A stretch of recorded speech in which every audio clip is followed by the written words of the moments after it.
कि हमारे सर पर भी इश्क का भूत चढ़ा था। और क्या बताऊं यारो, हमारा भी इश्क से पाला पड़ा था। एक लड़की थी मेरे घर के सामने जो मुझे अच्छी लगने लगती है, और ये उम्र ही कुछ ऐसी थी जो हम दोनों को प्यार करने पर मजबूर कर देती है।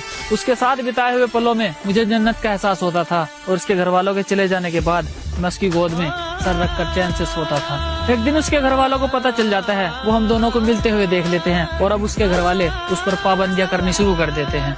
अब हम दोनों को एक दूसरे की आदत सी हो जाती है, और मैं तो पहले ही पागल था, अब वो भी मेरे प्यार में पागल सी हो जाती है। अकेला प्यार से ही पेट नहीं भरता, उसके लिए खाना भी पड़ता है, और घर ऐसे ही नहीं चलता, उसके लिए कमाना भी पड़ता है। अब घर वालों की जिम्मेदारी और उसके प्यार का बोझ उठाकर मैं कमाने निकल जाता हूँ।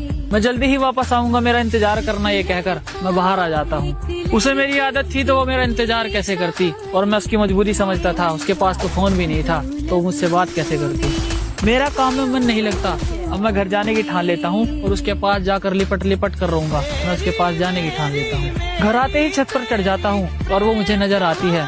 उसके हाव भाव कुछ ठीक नहीं थे, वो मुझे थोड़ी बदली बदली से नजर आती है। जहाँ कभी मैं हुआ करता था, अब मेरी जगह कोई और आ जाता है, और जो कभी मुझसे प्यार किया करती थी, अब उसे किसी और से प्यार हो जाता है। जिसके साथ दिन रात मुलाकात हुआ करती थी, वो अब मुझे याद तक नहीं करती, और मैं उसके सामने हाथ जोड़ जोड़ कर रोता हूँ, और वो बेवफा मुझसे बात तक नहीं करती।